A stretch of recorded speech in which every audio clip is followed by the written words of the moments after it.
Hey, good morning, everybody. It's Dr. K. Wanted to give you a brief update on the situation in poultry with highly pathogenic avian influenza.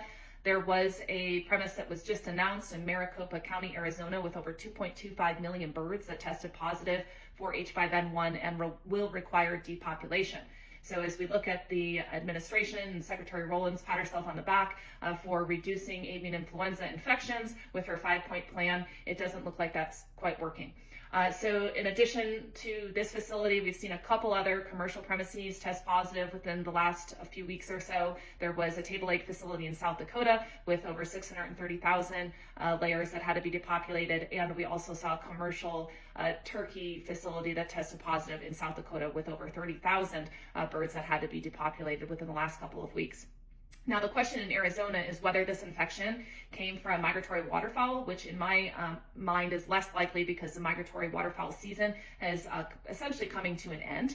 And so whether it's originated from those migratory birds or whether it's from the dairies that are positive for influenza virus in Arizona right now. There are several dairies, I think roughly 4, that have tested positive for the D1 genotype of avian influenza within the last couple of months. Now, this is different from what a lot of the other dairies in the United States were infected with. That's the B313 genotype. They're both H5N1, they're just different genotypes. And so how are we going to determine the difference? We're going to have to go in and look at the genetic fingerprint of the virus taken from the table egg laying facility and compare it to the virus that's infecting the dairies. Now, on the dairy side, the states do not report county level information as to where those dairies are.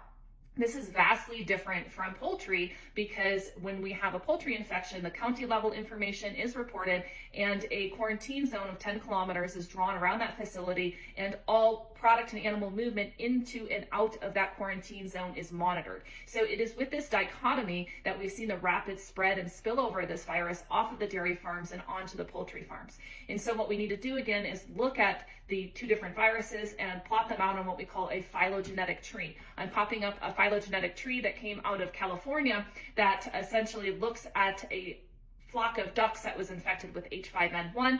They took the virus from those birds and sequenced it and put it on the tree as compared to the dairy infections, and it's very, very clearly derived from a cattle farm, a dairy farm, because that virus falls lower on the family tree as compared to the cattle virus. So every time this virus jumps into a new host, it changes, it leaves a fingerprint with that change.